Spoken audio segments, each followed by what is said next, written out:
to Uncomfortable, conversations about culture and Christianity. My name is Eric, and today I'm joined by Mark Ashton. Howdy ho. Jess.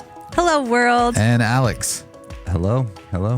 Not very creative with your intro today. Hello. Usually, I was going to try to go the Adele hello. Oh, okay. But then I thought, I can't do that. You can't do that right now? Okay. Move on. Well, happy belated Thanksgiving to everyone. We were out last week because of the holiday, but it's good to be back here in the studio. Today we're joined by Mark Ashton because we're going to be talking about something that our listeners have been asking for quite a bit, and that's for us to discuss the Israeli and Palestinian conflict.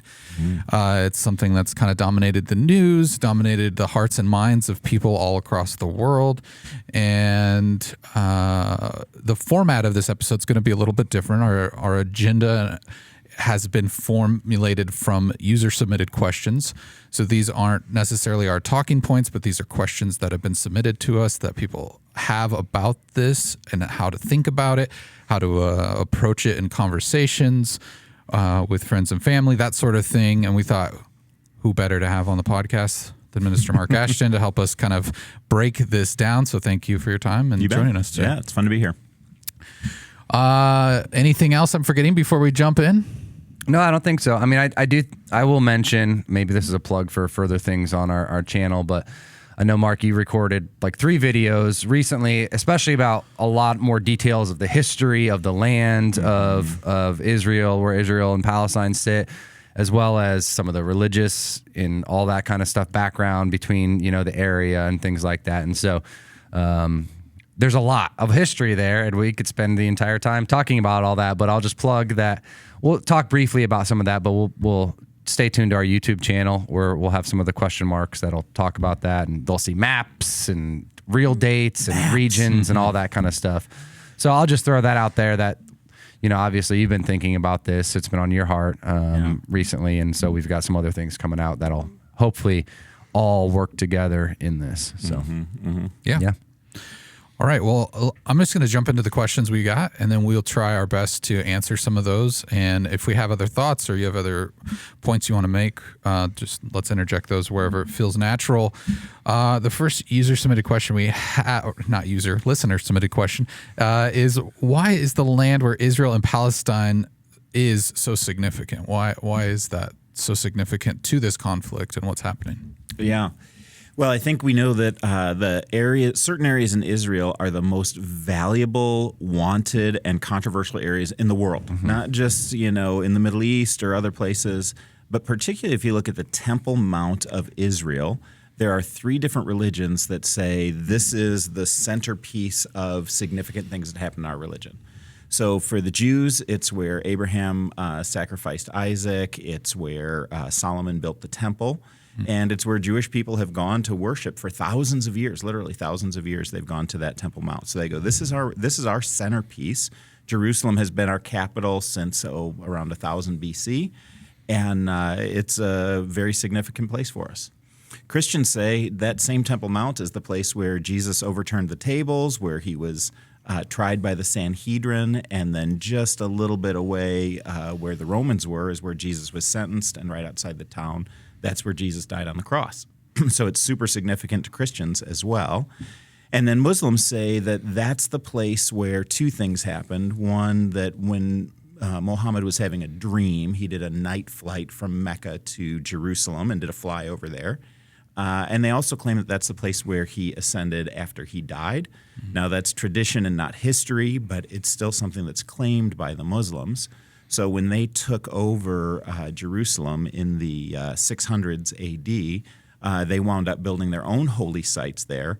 And in fact, their sites have been, I think since the 800s, their sites have been standing in that location for that whole time. So for them, they would say outside of Mecca and Medina, it's their 3rd most important religious site. And even currently, they control the Temple Mount. So one of the reasons why just that little piece, which is not a huge piece, it's maybe the size of 4 football fields, is the most valuable piece of real estate in the world. Then when you look at the broader strokes of the place that's called Israel, or some people would call Palestine, that has changed hands between empires from about 500 BC all the way until 1947. And so it's been held by, the Ottomans and the Romans and the Mamelukes and other people throughout history. The Crusaders, the Muslims, have each controlled that area at different times. And because it's this strategic intersection between 3 different continents where major roads were built for economics and for military power, everybody has wanted it, and it's just been taken over again and again and again over all of the years. So it's a very controversial piece of land that keeps on changing hands, and it's usually the most powerful empire of the day that's controlling the land. And I think even when you put it like that, it makes me think, okay, this is a political issue, but even describing the history and the value that it has to people, I can see how there's emotions involved in it. There's sentiment. And so a lot of emotions get wrapped up in what happens to that area. Mm-hmm. Yeah. And depending on, what your perspective is, you will emphasize different points of history in order to be able to make your point. Yeah. So the next question we have are, what are some of the historical roots of conflict between Israel and Palestine? You mentioned, obviously, there's been several people that have taken over the area, throughout the Jewish history and all of that. And then the second question is, so then where does Hamas come into play? Like, who is Hamas? Because obviously that's one of the terror groups that's obviously getting a lot of play right now and having conversations. They're the ones that currently, we're recording this on a Wednesday, are in a situation where they're releasing hostages and hostages are being released to them between Israel and so a lot ongoing right now. Hopefully a ceasefire, at least for the moment. Mm-hmm. Help us understand, like, what are the historical roots between the people of Israel and Palestine, and then where Hamas comes into play. Yeah, I'll go back a little bit to help people understand what Palestine is and who Palestinians are. If you go back to the first time the word Palestine was used, it was used by the Romans in the 130s AD. And the reason why they used it is that the Jewish people were revolting in the Bar Kokhba revolt, and Israel was a part of the Roman Empire at the time. Well, they squashed the revolt and said, we're going to rename this place Palestine because it's a Romanized word for Philistine. And even though the Philistines weren't there and they had died out a long time ago, they knew that these were the traditional enemies of the Jews. And so they said, we're going to call this place Palestine, just kind of as we'll stick it to you. We'll put this in your face and rub it in it. So from that time until the 400s, when the Roman Empire was in charge, it was called Palestine. From the 400s all the way up to 1917, nobody called it Palestine. And there's no record of that. There's no term of that. There was never a nation that was called Palestine. It was just the name that the Roman Empire used for it until the Brits came in power in 1917, and then they started calling it Palestine again. So if you ask who are the Palestinian people, it's not like there was a nation that has deep roots for thousands of years. It's actually a very miscellaneous group of people that have come over the course of hundreds of years. Some of them are Arabs. Some of them are people that were the Sea Peoples that came from Cyprus or Greece or other different areas and happened to land in Israel. So at that time, around 1917 to 1947, there was a mishmash of people. Some of them were landowners, some of them were nomads, some of them were squatters that lived in that area. And so the general term for anybody who's non-Jewish that lived in that area during the time is the term Palestinian.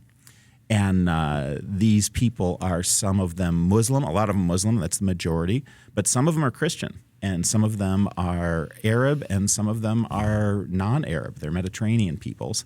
And so you've got a mishmash, both of ethnicity and of religion, that makes up the Palestinian people. But it kind of becomes a catch-all term for non-Jews in 1947. So 1947, significantly, the United Nations said, we're going to split this territory into two different places. In 1948, the Jewish people had organized into a nation. The Palestinians didn't want to acknowledge that Israel was a nation, so they never organized because they knew that by organizing they would have to agree that Israel is a nation. So they've remained disorganized up until this point. But there have been people who have been in charge of the Palestinian areas. So if you go back to the 80s and 90s, the Palestinian Liberation Organization was the group that was in charge. They were more moderate and secularized, and then Hamas grew up as a religious extremist group who is dissatisfied that the Palestinian Liberation Organization was not negotiating well enough on their behalf. So they grew up as an extremist terrorist group within the Gaza Strip area, and they grew up in the 90s and 2000s is when they began to gain popularity. And part of their charter is the elimination of Israel. That's what they exist for. Well, they gained political power over the time, and then in 2007 were voted in as the dominant political group. So the PLO went out. They couldn't negotiate anymore. Hamas came in, and they moved from a place where they were negotiating with Israel for peace treaties to a place where they were sending in suicide bombers and shooting rockets and just trying to create enough destruction so that Israel would be destroyed. Because their primary goal is not the establishment of a Palestinian state and taking care of the Palestinian people. Their primary goal is the elimination of Israel, and that's the way that they've lived for 16 years now. So, go ahead. I just had a question about Hamas. Are they, do they have an organized group of leaders, or how does that work? Is it just they are following a belief system that all of them are carrying out, or do they have a structure? It's both. It's Okay. both. So they have both an organized religious system, and I think there's a question about that later, so I'll probably get into that more at that point. But they're also a political group that has gained political power. Now, there's some people who are skeptical about how they gained political power. They'll claim that they were legitimately voted in 2007 and have been the legitimate power structure. There's others who would say, that they worked the ballots and other things in such a way that they came in charge, and the way that they stay in charge is through fear and intimidation. So I don't think they represent the broad swath of the Palestinian people well, but they are the group that's in power in the Gaza Strip now. So one thing that comes into question, I think, with the history of Hamas is in the 80s when they formed. There's legitimate Israeli generals, different things like that said they were supporting Hamas in the 80s to undermine Yasser Arafat. So is that something? I feel like it's a messy thing when we look at it and say, well, they're just out to get Israel, when Israel was partially to blame for their inception. Like, they were funding Hamas in the 80s, and then the last 20 years they've spent trying to defeat this kind of monster of their own creation in some ways. So how do we navigate that narrative there? Because I do think it's easy to just say it's cut and dry. Hamas, these are these bad guys that hate Israel, but there was a lot more like kind of political, almost espionage happening there early in the 80s, where they're trying to undermine Yasser Arafat, and they're like, it's okay, let's fund the schools they're building, let's fund these public arenas that they're building, because this is going to ultimately lead to the undermining of Yasser Arafat. But it didn't quite play out as it was. They were kind of playing with fire. Israel was at that time. So is that something? I think a lot of people are looking at that from even a Palestinian viewpoint and saying, well, okay, Israel's to blame for this. Hamas it's their fault. Partly their monster. Yeah. Yeah, so a couple of things. One, I'm not really familiar with the generals who supported them in the 80s, so I can't say anything about that. But I would say that everything is sloppy in this. Everything. So who supported who at what times? What news sources do you believe? What perspectives come into play? There's no hey, this is the innocent group. I do think there's people who are being killed that are innocents that are in the midst of this. Yeah. But politically, you don't have somebody's got their hands completely clean and somebody's got their hands completely dirty. There are some trends that go along that way, and there's going to be a mishmash of evidence that points at a variety of people at a variety of different times. Yeah, there's an article that's, and I'm going to probably butcher this name, but it was General Yitzhak Segviv. I'm not sure. It's Segev.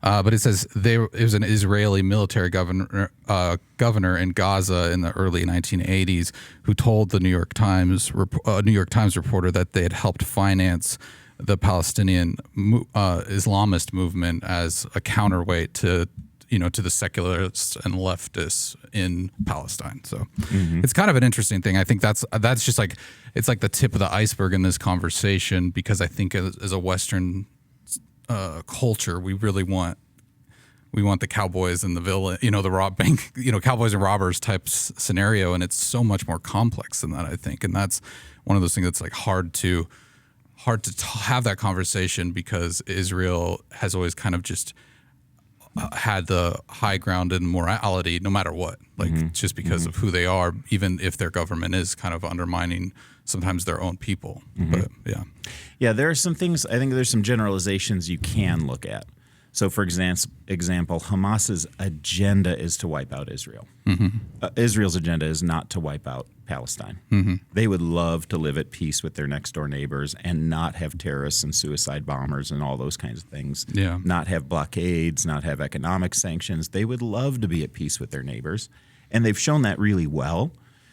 With Egypt and with Jordan and with the recent Abraham Accords, they've done those things well. Whereas Palestine has, or Gaza with Hamas and its leadership, has perpetually been a terrorist organization.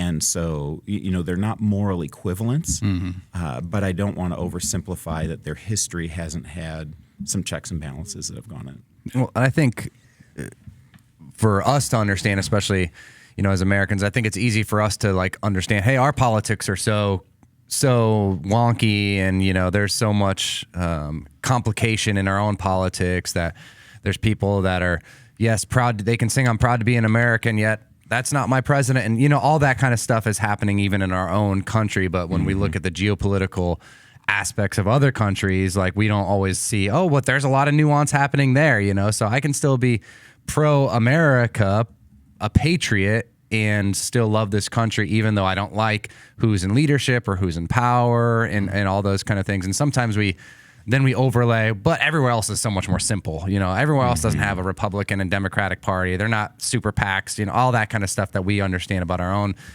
history and government. And yet a lot of the world, is functioning in these political arenas that same way. One of the things I'm curious about is, I think, the nation of Israel. There's a biblical nation that was established of God's people, and who God called them, and all that kind of stuff. And there's people that use terms like pro-Israel, like I'm pro-Israel. So what's the difference is there a difference in saying I'm pro-Israel, like God's chosen people, Jewish people overall, and pro-Israel, like there's a state, there's an actual state, a country, a nation that I don't necessarily agree with it. What does it mean to be pro-Israel, and is even that a nuanced declaration in some kind of ways? I'm curious about. So I think it's important to understand that Israel is a secular state now and not a theocracy. So in the Old Testament, you've got God is the king of Israel, and we submit to him, and we live by Torah, the first 5 books of the Old Testament. Particularly in the period of the Judges, when there was no king at all, this was very much the God is the king and we live by his rules type of a thing.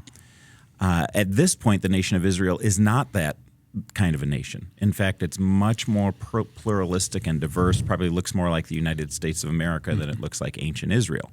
So they've got people who are Jews and Muslims and atheists and Christians and all kinds of people that live in there. They all have equal representation. They all have an equal voice. They all have an equal vote. And so all of that makes Israel kind of a secularized democracy more than an Old Testament theocracy. So in doing that, in the world scene, there's every single nation lives by certain principles, and everyone has things that are great about it and things that are criticizable about it. I think that for us to stand with any government, the United States, Israel, any government, is not the way of Jesus. Jesus' way was always to be subversive and to say we are a countercultural movement that are citizens of the kingdom of God before the citizens of anything else. And so whatever nation there is on this world, we're not saying, hey, I perfectly align with political powers that be. We align with the kingdom of God and the agenda of Jesus in this world. I think that sometimes Christians can make mistakes in phrases like we stand with Israel to be representing the secular democratic government that may or may not be right, and that's a huge mistake. To say we stand with Israel in terms of these are the people of God and God has a special place for them and he loves them, I'm all for that. But I'm also for saying we stand with Palestinians, because these are people who are made in the image of God, deeply loved by God. And so I would say I'm somebody who's pro-Palestinian, even though I have a serious dislike for Hamas, their leaders. I'm pro-Palestinian because those are people that matter to God. And oftentimes they're the ones who are the victims when the governments cross hairs and they wind up taking the most pain on behalf of the conflict. And I think, well, even as we're thinking about America, and it feels so far away. We feel so far away and even like removed from what's happening, or we can easily shut it off. But I think it's important to remember, and someone's asking, why does it matter so much to America, especially? Like, how does that matter to us? Yeah, I think there's different questions if we're talking about politically, why does it matter to America, and why does it matter to Christians? I think it's both, Yeah, so if it's politically, if you're asking that question, Israel's our best friend in the Middle East, and they're the only real functional democracy in the Middle East. So in terms of people who are similar to our values, that they believe in freedom of speech, they believe that people should have freedom of religion and all those kinds of things, Israel's the nation that most represents that in the Middle East. Okay. They're people who have had very high ethical standards, strong technology, strong on family issues, all kinds of things like that, that we would say, that really resonates with the kinds of values that we have. And if there are people who hate America, which there are, Iran is one example, that are throughout the Middle East, it's good to have a friend in that area who doesn't hate us. And so because we've been partners with them for so long, I think politically that's the reason why we would say they resonate with us, we work together well, we share very similar values. And I do think that there's been a sense, at least since World War II, that somewhere in the world there should be a homeland for Jewish people. You've got 22 nations that are primarily Arab, 44 nations that are primarily Muslim. Couldn't we just have one? Can we have one nation where the Jewish people can live in peace according to their values and be able to thrive? And so I think that's been another key reason. Christians fall all over the map as, the other side of that question. Some people feel like the nation of Israel, the secular nation of Israel, is the fulfillment of prophecy. And as I pray for the peace of Jerusalem, as I, stand for Israel, theologically I'm doing the right thing because of Old Testament promises. I think that there's a real mixed bag with that. I think that there's some things about that you go, that actually does make sense. For prophecy to be fulfilled, there needs to be a nation of Israel. But that nation of Israel is not the theocracy of Abraham and David and the judges and so forth. That kind of leads into one of the other questions that was submitted, and that was, why are Christians pro-Israel when they don't necessarily believe that Jews will go to heaven the same way that they will? And is it because it supports the narrative of Jesus' return? Yes, because it supports the narrative of Jesus' return is really strong. And you just look at prophecies that are unfolding in Israel today. You see the return of the Jewish people to Israel. There's over 20 different prophecies that's going to happen, and you see it happening right now. You go, oh, wow, prophecy is taking place. You see the flourishing of Israel in terms of just fruit and trees and all. It's happening right now.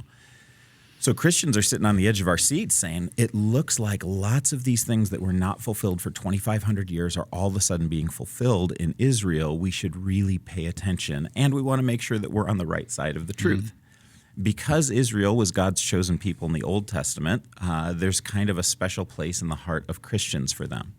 Now, where they stand on whether or not they're going to heaven is actually a matter of division. That there are some Christians, we would be in this camp, that say it depends on if they trust in Jesus or not. And if they've trusted in Jesus, Jewish people who trust in Jesus are going to wind up going to heaven.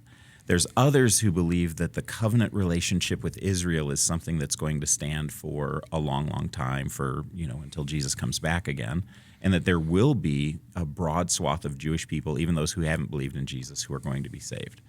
I think it's hard to make a biblical argument for that, especially from the perspective of Jesus, but probably worthwhile acknowledging that Christians disagree on that, and some people see the nation of Israel now as the covenant people of God who are going to be saved with us eventually.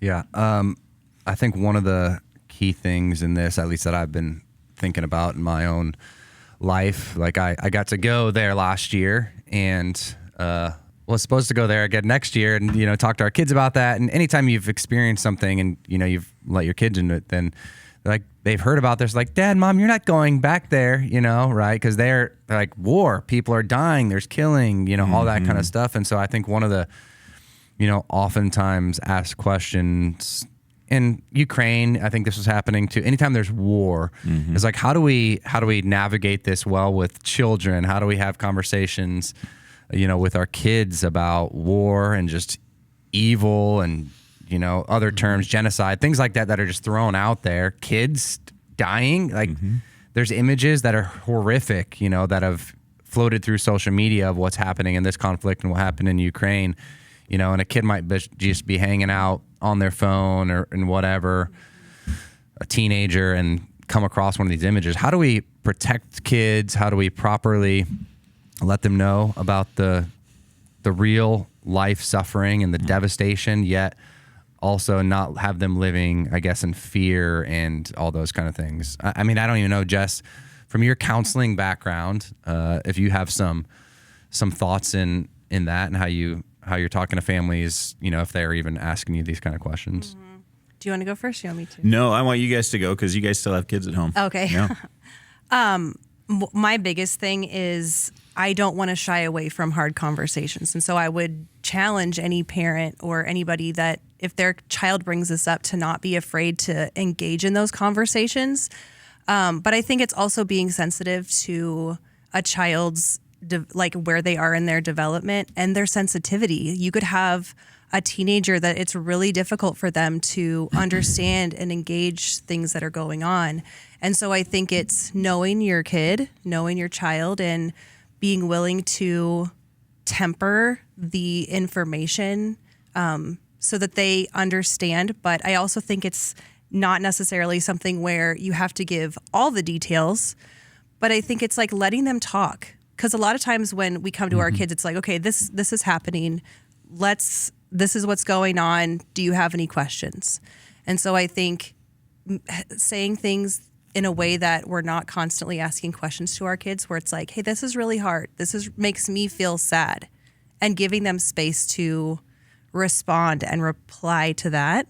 But I think it's really about being sensitive, letting them talk and not being afraid to say like, yeah, this is going on and this is really hard. I think we have to not be afraid to engage in that, because if we don't, as parents, with a lot of other things, they're going to go and try to find that somewhere else, and they easily can. And kids are talking about it. And so I think it creates also like safety and attachment and healthy attachment in your family when they feel safe and comfortable doing that. Yeah. So I think I have kids at different ages. And so to what degree they ask me questions, I will engage with that. And it's on the TV all the time. And so it's like, yeah, that's happening. And that's really sad. We love those people. But I don't go into all the details of like, how people are being murdered, because that's not like for their age, they can't even comprehend that. And so I think it's like, it's work to do it, but I think it's healthy. So that's good for me. Yeah. I think for me, my kids are entering their teenage years, and so they're a little more able to process some of this, and I think I've kind of used it as a opportunity to help them not understand why you shouldn't engage in identity politics. And really the only thing that benefits is like a capitalistic system, is because when you engage in identity politics and you go, I identify as this side, then really you're just opening yourself up to a marketer or something like that. Really, that's what it comes down to. I mean, that's the only thing it benefits, is to be like, I'm pro this.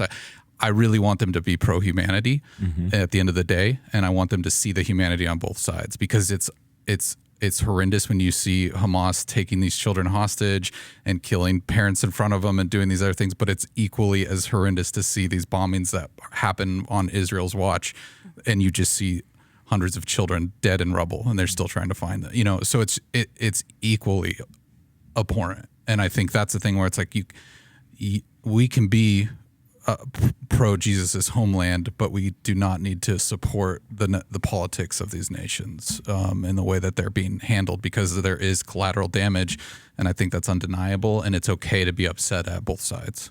So, yeah, I guess both of those are, good thoughts, and my only other thought is, like Jess said, if you're not having these kind of conversations about difficult things and then all of a sudden a difficult thing happens, you haven't really built a lot of equity to have these conversations and trust with your kids. And so don't just start now, hopefully that's not just something reactive, but proactive in your whatever difficult conversations. But I think asking, being inquisitive about what do you know? What have you seen? As they talk about that, so you're not over, they heard there's war and to them, they think it's a card game or whatever, that they play or whatever. And so helping them understand, asking questions to understand the level of knowledge that they have and what they've seen and heard, and not necessarily just go into you could be taking it to a whole different level of their understanding and then maybe taking away some of their innocence in that. And so I think asking those questions, I think, I've had some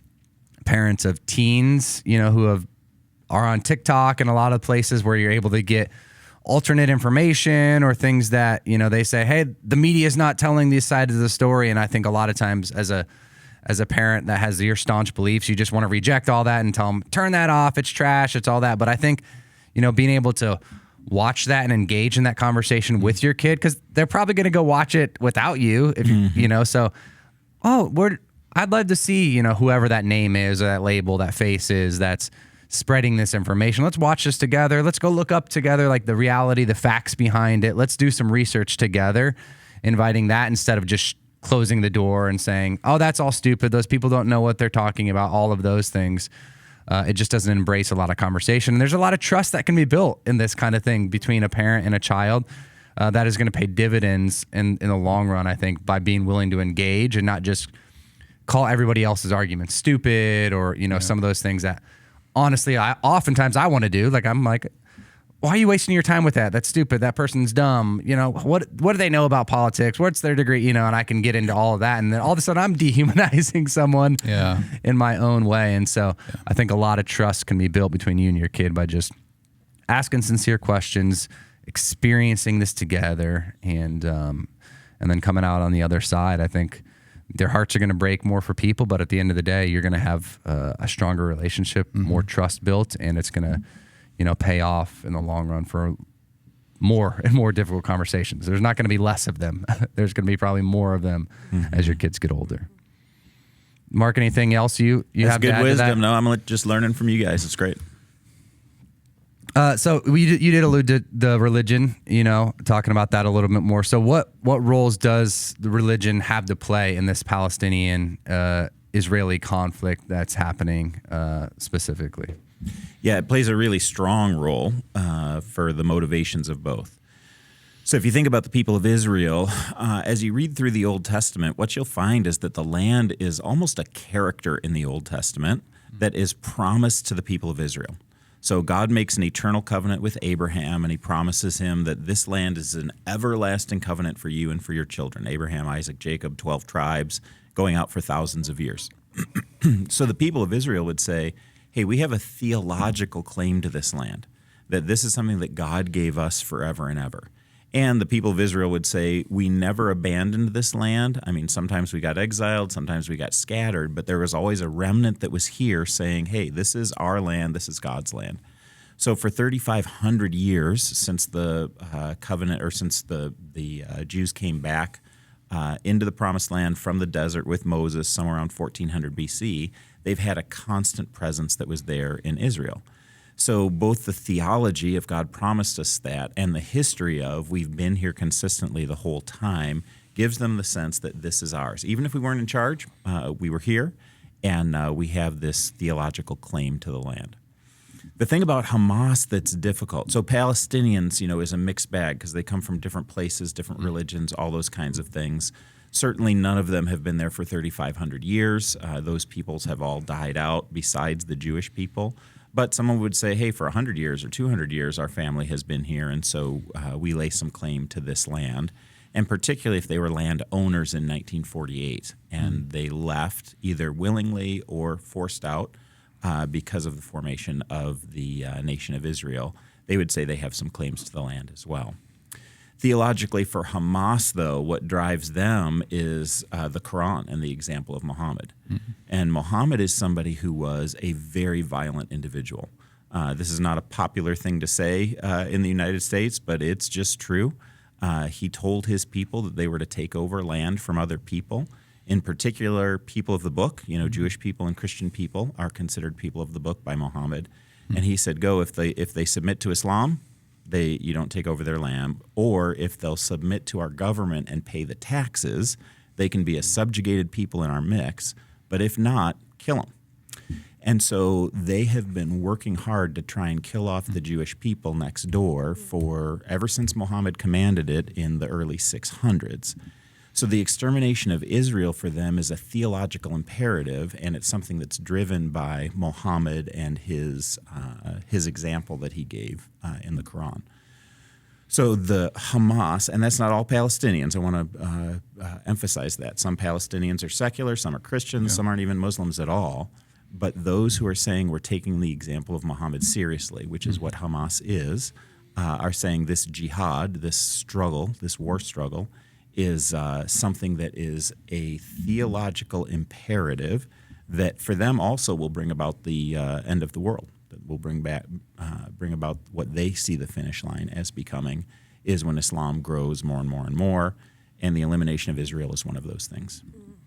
One quick note on that, because I've had people ask me, because I think a lot of times we would tie Muslims in general into, or there's a slippery slope where people have, especially from geopolitical spaces, seen Muslims as terrorists, and I think obviously we know that's not reality for most Muslims in the world. They are not active or trying to be, terrorists.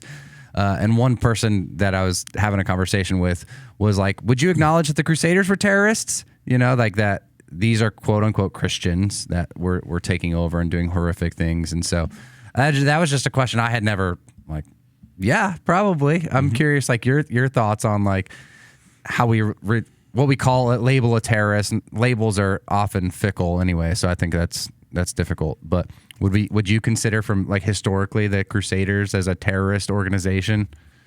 Yeah, it's a great question. So I think there's a couple of things to weigh out in that. So in the idea that most Muslims are peaceable people, totally agree. Most of them just want to raise their family, educate their kids, have a good time, etc. They don't have war and killing on their minds. Let's say that's 90% of Muslims all around the world. But you have terrorist Muslim organizations growing up all over the world. You've got, Al-Qaeda and the Taliban and ISIS and Hamas and Boko Haram. And I mean, you name it, there's just a list of organizations that's as long as your arm. And you have to ask the question, today, you can't name one Christian terrorist organization in the world that's causing terror. And you have to go back 1,000 years to the Crusades to say, I can think of one example from 1,000 years ago that we don't have a lot of historical information on. So you go, this is typical of Islam. It is atypical of Christianity. The other question that you have to ask is, are they acting in accordance with their founder, or are they acting in opposition to their founder? So Jesus is, love your enemy and pray for those who persecute you. Jesus never did any violence. He never commanded his followers to do violence. When Peter pulled out his sword, he said, put that away. If you live by the sword, you die by the sword, and then healed the ear of the guy that Peter cut it off. Mm-hmm. So Jesus was very much about peace and unity and harmony. Muhammad was not. Muhammad was a violent man. He was a polygamist. He was a rapist. He was somebody who commanded his people to do violence. And the history of Islam, so the history of Christianity is the peaceable spread through missionaries. The history of Islam is the violent spread through overthrow and war. And each one is following their leader. So Muslims in all these terrorist organizations are actually doing what Muhammad said. And they're in alignment with their founder. Christians, like the Crusaders, for example, were going exactly opposite of what Jesus said, but doing it under the banner of Christianity. So I think that what you have to ask when you're asking about religion and terrorism is, are they aligning with their founder, or are they going in opposition to their founder? Yeah, that's good. Yeah, we have a couple more questions that were submitted.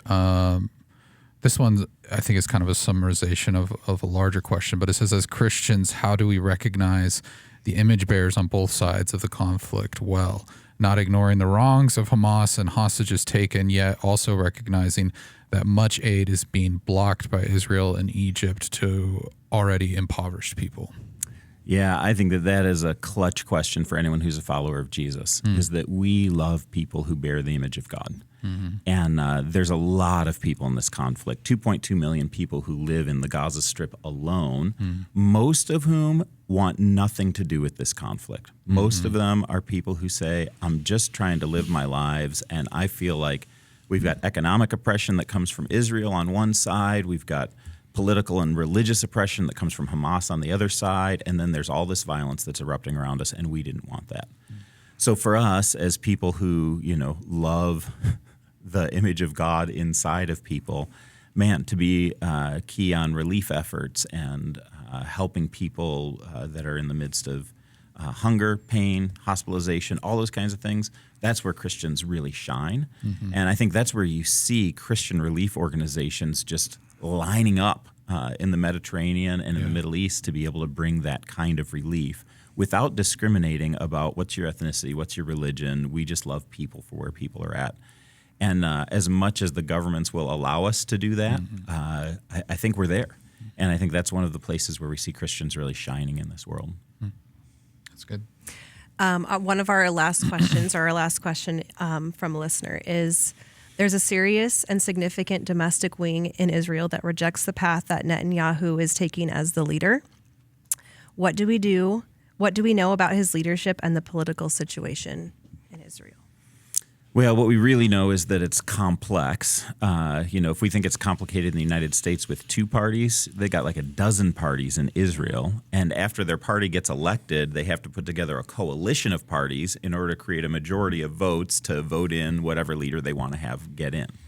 And they wind up having these very odd bedfellows that they come up with. So, there are Muslim parties in Israel. Some people don't even know that that's the case. There's conservative parties, there's liberal parties, there's Druze parties, there's ultra-Orthodox parties. There's all kinds of parties that wind up sending people as their representatives there, and then they have to figure out how they get along with each other.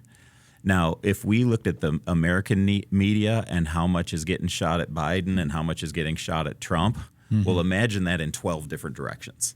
So there's always going to be people who are big Netanyahu fans, and the fans are generally the people who say, I want somebody who's going to be a protector of Israel, a conservative, military, strong force that's not going to let us go out of existence.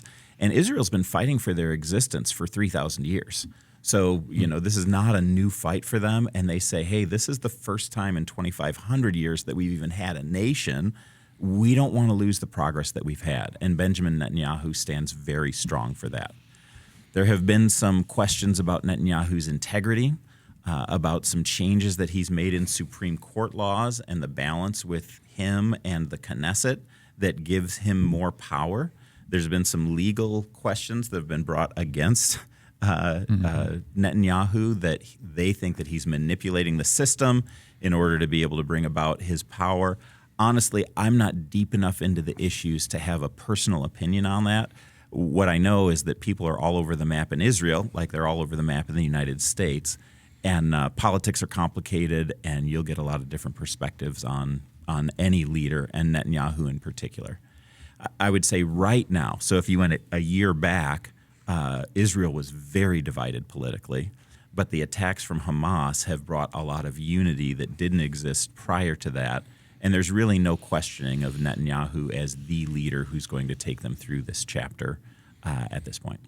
Yeah, I remember it dawned on me the complication of it when we were there last April. And, we have a tour guide who mostly is just leading tour, but every so often you're going to hear your own personal, thoughts about the government and the way that things are going. And I remember, there'd be times she'd be sharing some of her opinion and helping us understand historically and just the complexity of what Israel's government is, because I think as Westerners, and even as much as we think we know it, we're like, wow, that's even more complex than what we have. And like you were stating, but then I remember, getting off the bus, and a lot of times our bus driver, who is also, Israeli, was like, yep, I don't agree with anything she said. So it's just that it's just that that reality check of like, yeah, it'd be like somebody who is labeled a Republican, kind of sharing their version of history, and there's accuracy to what they're sharing, but also, probably presenting their side in a light, and then the bus driver being a Democrat and be like, yeah, but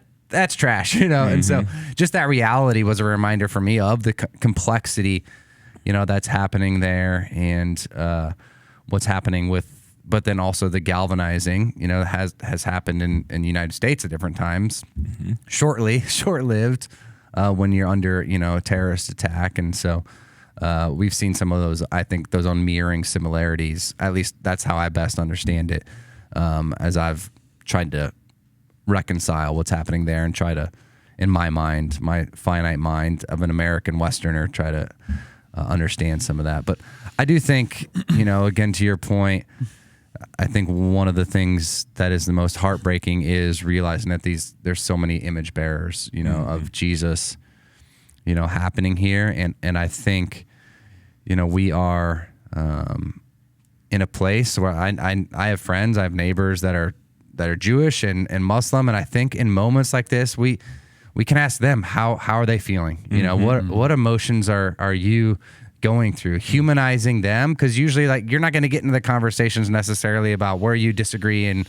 agree about, but being a person of peace, being a person that shows up and says, hey, I want to love you, I'm sorry, not being awkward and just seeing someone in the grocery store and just maybe having that conversation, I would not highly recommend. But people that and building bridges and having those relationships and asking someone, man, just having empathy in moments like this, and maybe letting go of your guard a little bit, because people are people and they want to be loved. And we have I think a golden opportunity in some of these moments when people are suffering, when they are feeling abandoned and hurt, to be able to be Jesus to them, to be able to walk into those conversations and just listen, do a lot of listening, maybe not so much talking, but just, I'm so sorry that you're feeling this way, and inviting that humanity and the Holy Spirit into those conversations, and trust that He'll use those as golden opportunities to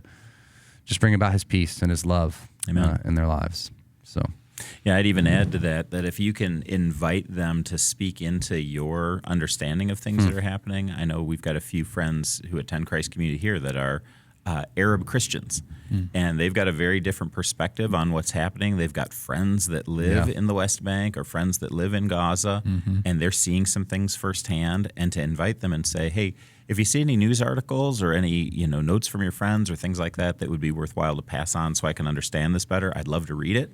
And that keeps that door of dialogue open for them to be able to say, oh, wow, here's somebody who cares about my perspective. Yeah, I think one of the things as a believer is we inherit it. We kind of inherit Christ's desire for justice, and we see this, and it weighs heavy on us. It's messy. It's convoluted. There's so many different perspectives on it. And I think people have a desire to act. They want to do something, and I think we've talked about on this podcast. Tweeting something or posting this on social media isn't really the thing to do. What would you recommend to someone who really has it weighing on them heavy to get involved or to try to help or try to, is there really something practical that we can do to aid in this that you think? Yeah, I think number one, there's Christian aid organizations that are out there that are going to be at the ready and are going to need resources as things unfold. I can't predict what's going to happen, but the devastation that's already taken place is so monumental that we know that there's going to be years of recovery efforts that are brought in. And it'll be places like the Salvation Army is a great one, or the Red Cross will be trusted organizations that will be connected there.